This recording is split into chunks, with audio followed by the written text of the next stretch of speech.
I swear, I didn't mean to peek on purpose. The normally shut window was open, and the curtains were enticingly swaying in the breeze. I found myself looking into the depths of the window. And there she was, a woman of incredible beauty like I'd never seen before. I couldn't look away. I was completely frozen. My name is Scott Thompson, a 32-year-old salesman. I work at a real estate agency in the sales department. I feel like it's more appropriate to say that I used to be in sales.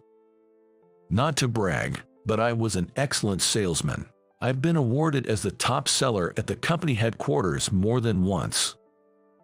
I think I became complacent, believing that I'd continue down the path of success. A month ago, my fall into the pit came unexpectedly. In the morning, my colleague suddenly fell ill and asked me to stand in for an afternoon property showing appointment he had. The one who fell ill was my peer, Bob Miller. Bob's flashy appearance was his trademark, and honestly, I couldn't like him. He had a tendency to pick on me for some reason. But Bob asked me for a favor humbly, so I thought I had no choice but to accept.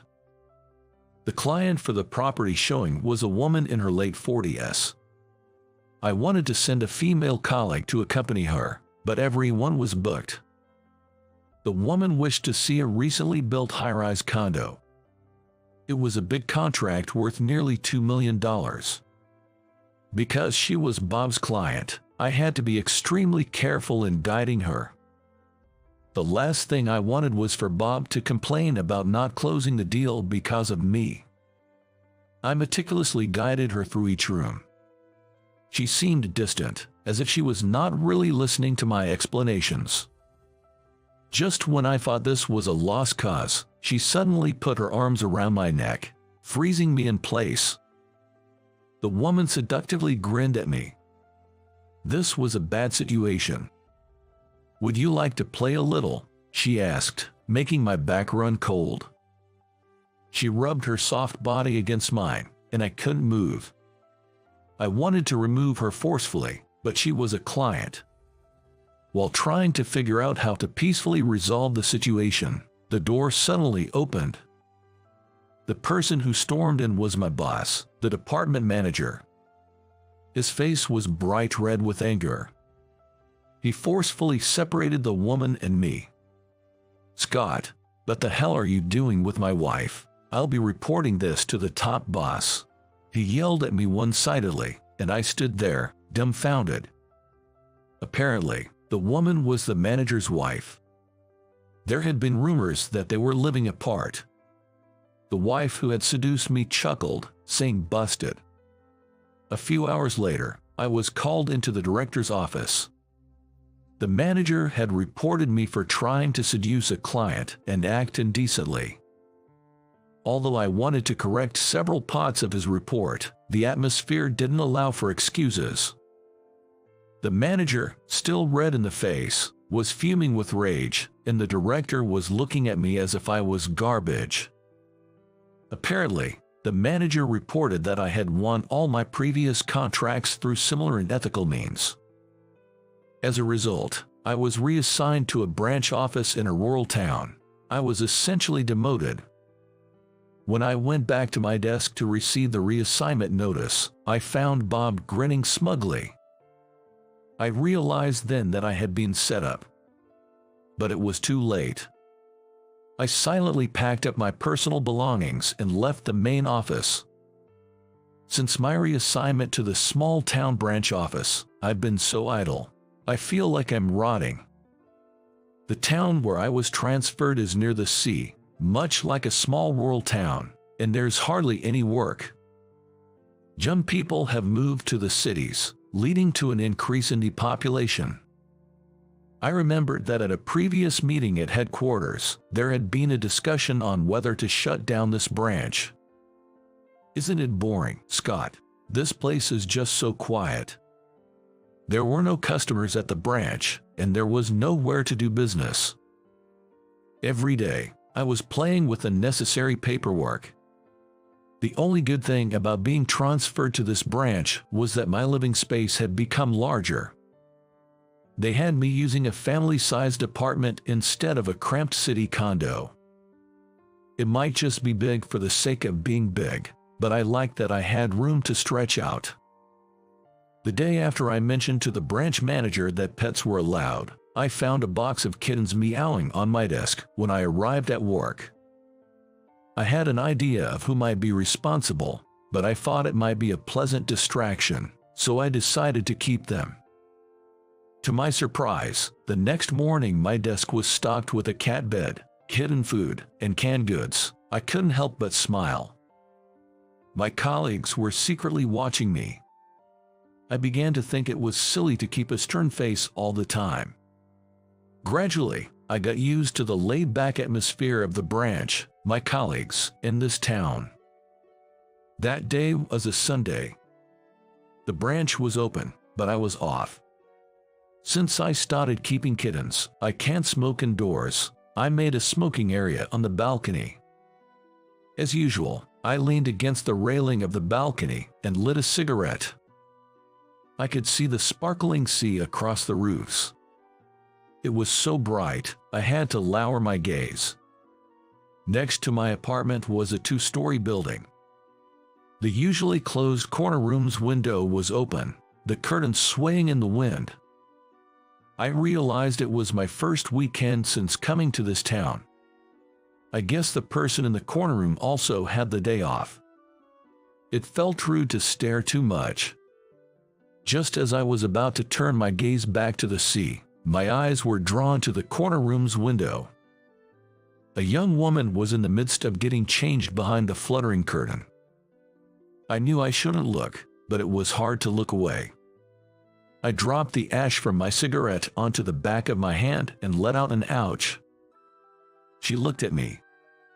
The moment our eyes met, she glared at me with a crazy expression. While I was taken aback by that, the window was closed roughly. Normally, I'd expect a or something like that, but she just glared at me without letting out a single scream. I felt a sudden urge to laugh. I couldn't hold back and started laughing. The window flew open again. "Don't laugh, just you wait and see," she yelled at me, and the window was closed again. Immediately after, the sound of footsteps echoed running down the outside stairs of the apartment. "Wait, really? Is she coming here?" I rushed from the balcony towards the entrance. I heard the elevator arriving through the door. I could hear the footsteps approaching. I steeled myself and waited for the doorbell to ring. The footsteps stopped. "Come out, hey," she yelled as I opened the front door with resignation. Then, I froze for a moment. She had mistakenly rung the doorbell of the next room. We looked at each other, both letting out an eh. The next moment, the next door neighbor, a full-figured lady, opened the door saying, "Yes, yes." The Chihuahua suddenly darted out and barked at her.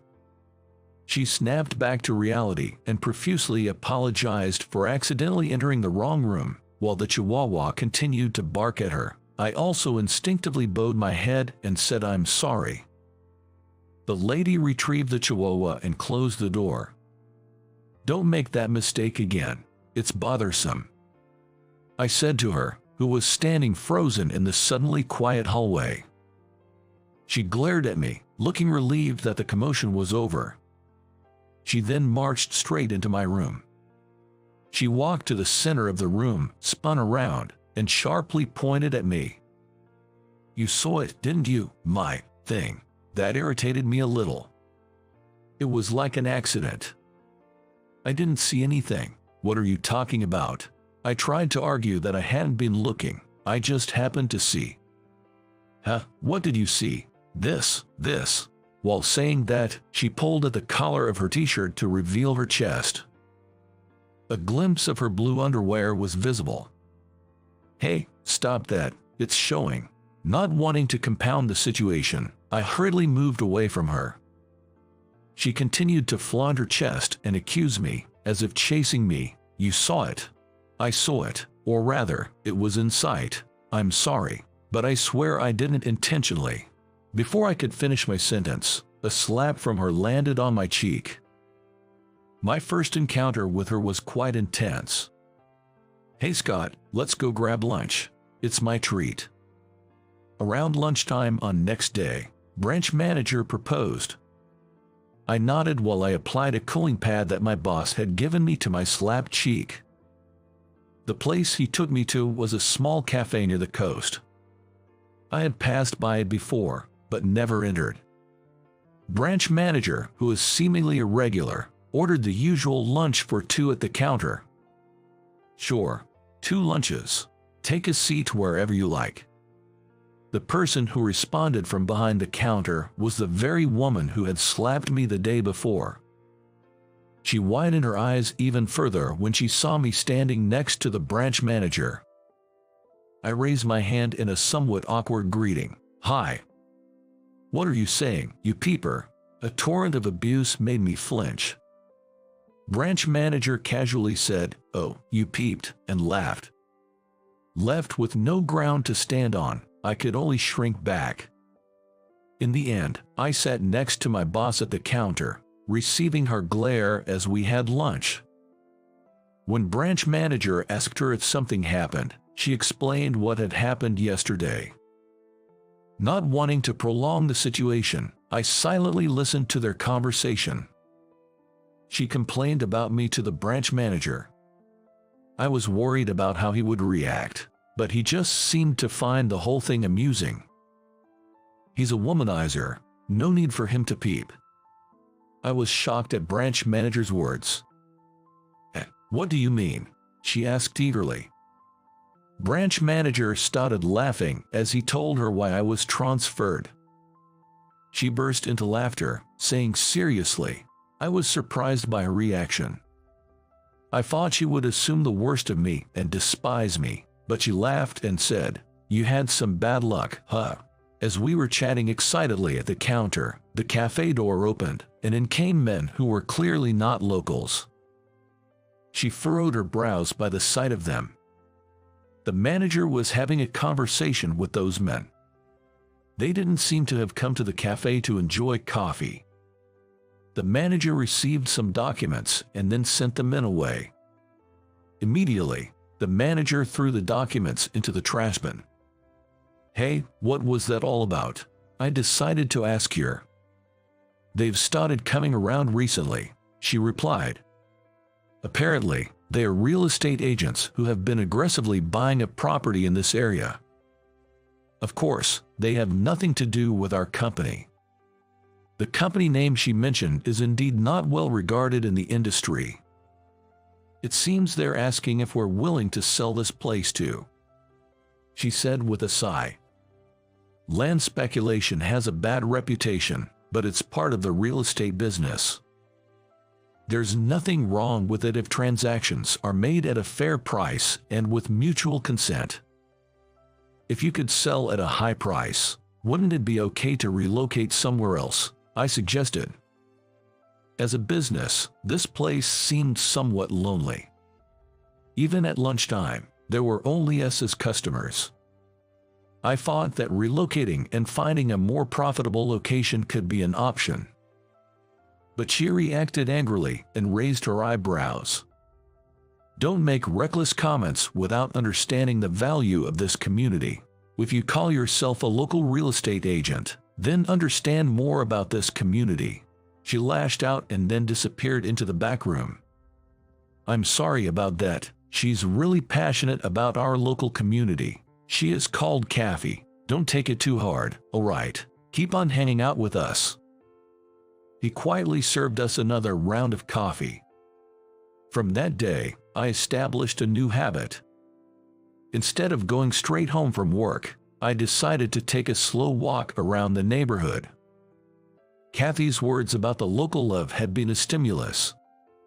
I had been downhearted since my demotion, but her words became a source of motivation. When I took the time to walk, I discovered many new things. While it was said that there weren't many young people, I noticed that there were many young newcomers. Most of them seem to have migrated here, attracted by the ocean. I'm not a morning person and had never seen the morning sea.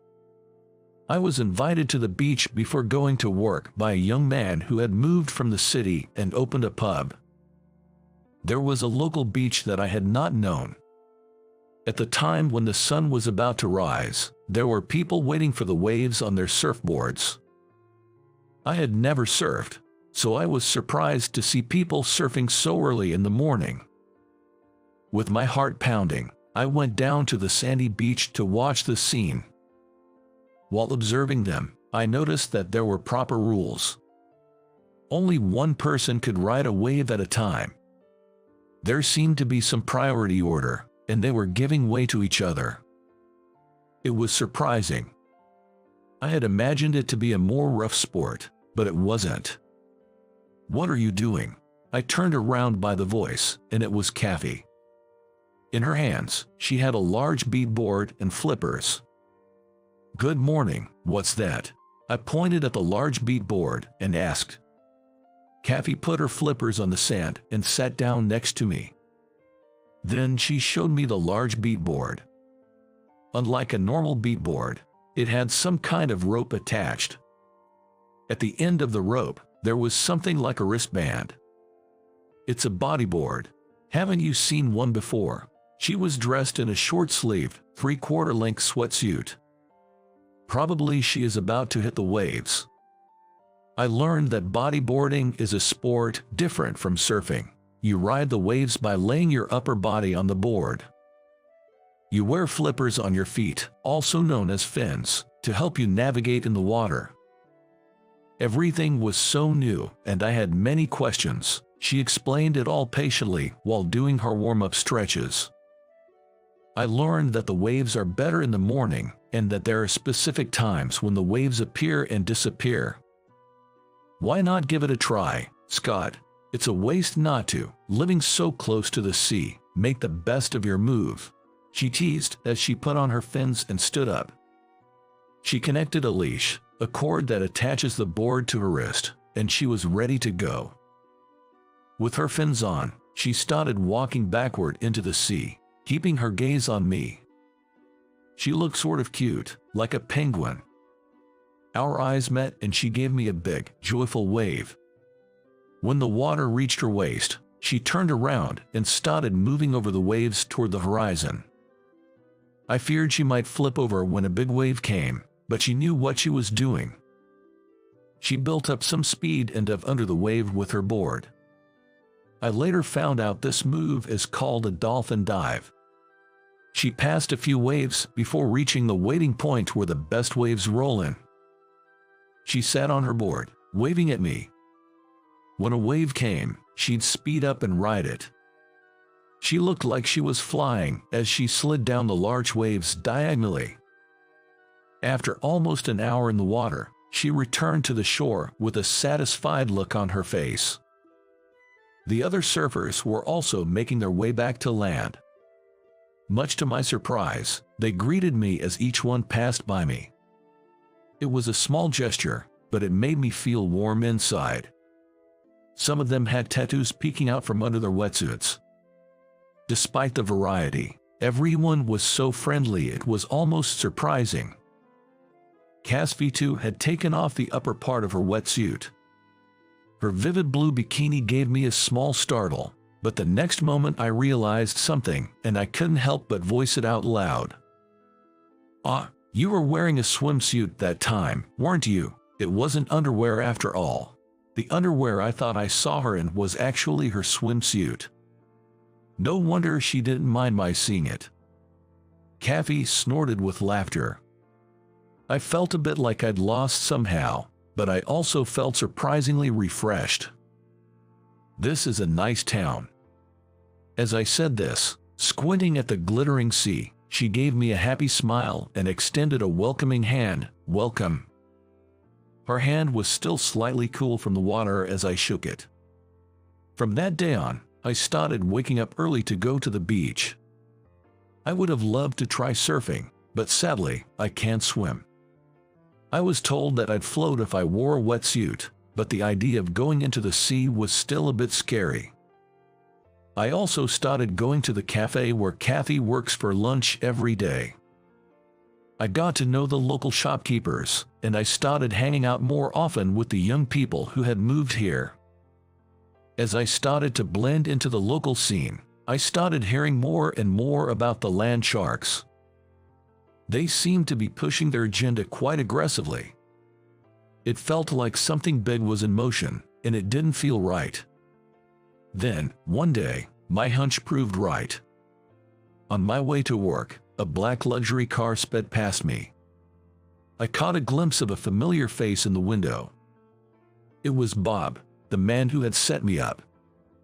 I hadn't heard anything about Bob quitting his job. He's up to something with another real estate agency, doing things his own way. It's bound to be some shady business if he's moving in secret.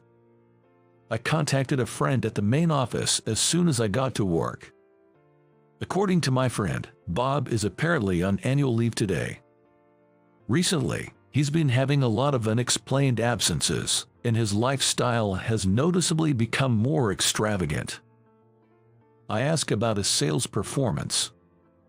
Right now, in my absence, it seems that Bob is the top in sales. But my friend says there's something fishy about his sales. He suspects Bob might be making deals with some dangerous parties. Maybe that's the source of his flashy lifestyle. During lunch, I dropped by the usual cafe, expecting to see Kathy. As soon as I entered the cafe, I let out a "oh." The department manager's wife, the one who caused my demotion, was elegantly sipping coffee at the counter.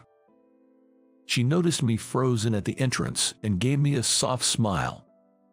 With a silent gesture from her beige manicured finger, she indicated for me to sit next to her. Reluctantly, I sat down next to her. "Why are you here? It was your fault that." Once I verbalized it, I felt a surge of forgotten anger. She raised a finger to my lips as I was about to raise my voice and said, "Be quiet. I'm sorry about that time. I lost to the terms of exchange. I didn't mean to ruin your career." Her apologetic smile cools my rising anger. Somehow, I can't bring myself to dislike this woman, and it troubles me. I look down without being able to say anything, and she starts telling me the whole truth. It seems that Bob reached out to her when she was desperate to get a divorce. He offered her money to frame me. She agreed because she needed the money for her life after the divorce. Bob had been terribly bad-mouthing me, saying I was a hindrance to his future work.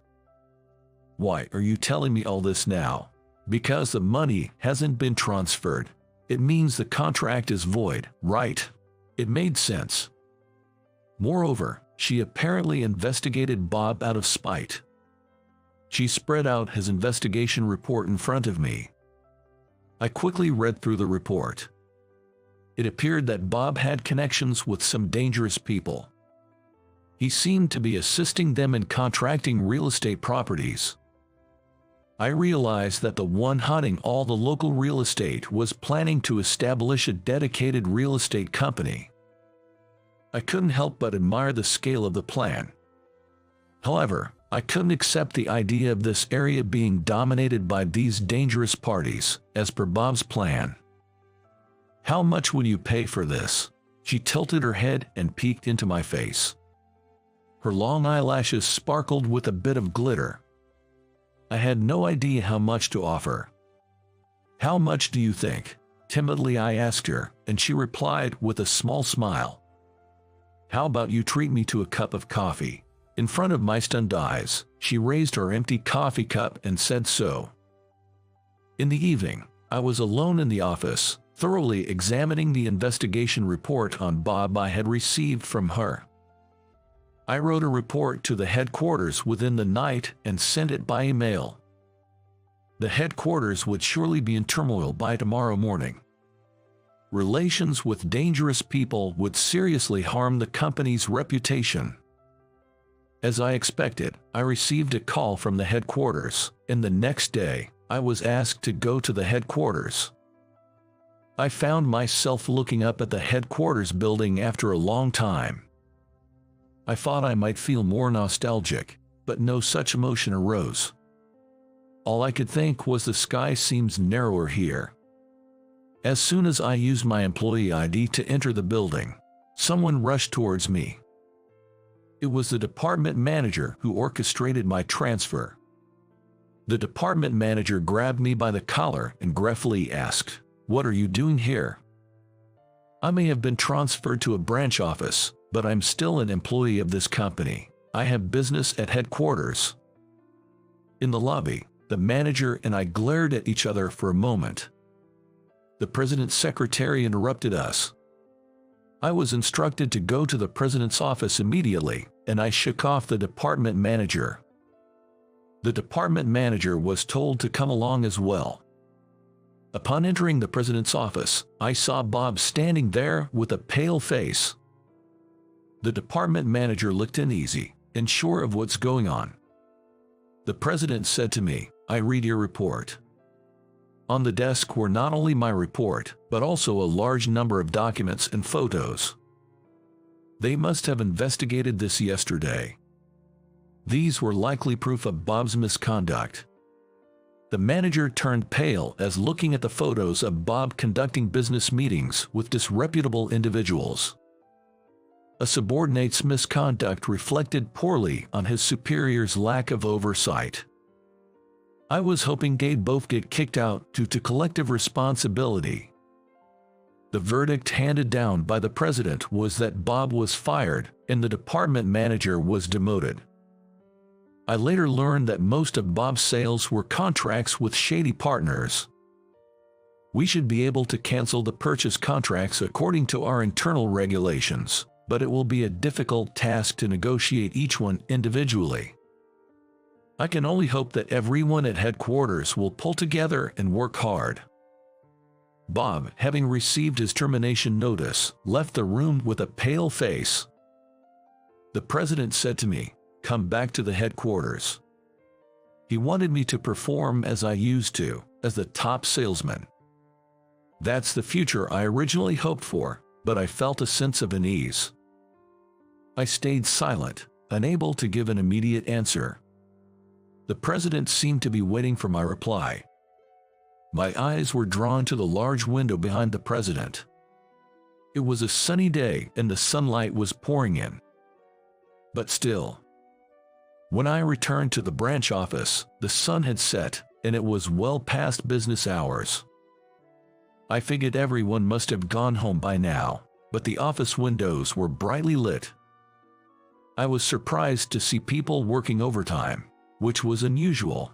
As I opened the door, a party popper went off unexpectedly. The popping sound startled me, and I shrieked back. As I stood there, covered in thin paper strips, I was at a loss for words.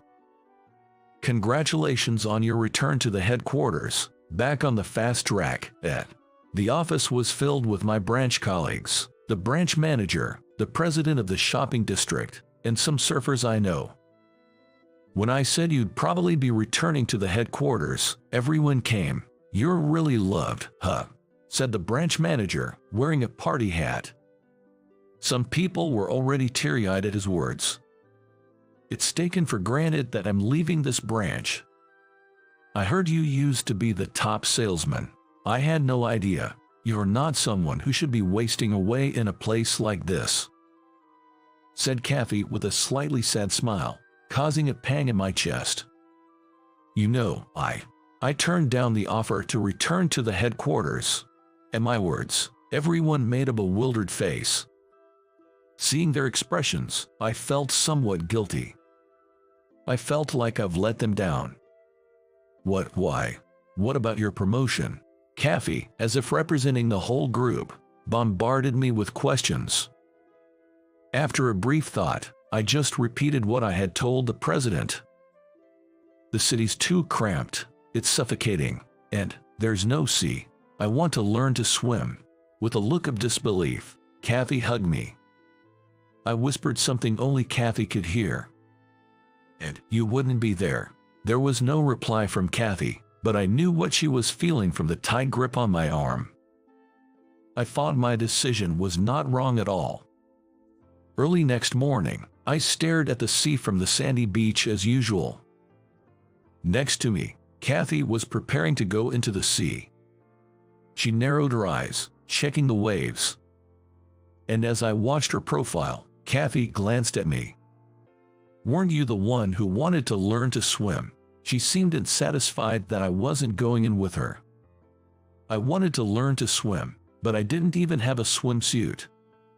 When I told her I need to get the gear first, Kathy chuckled. "Just swim in your shorts." "I've been thinking, do you want to get married?" Kathy froze at my words. Ever since I met her, she's always been full of surprises.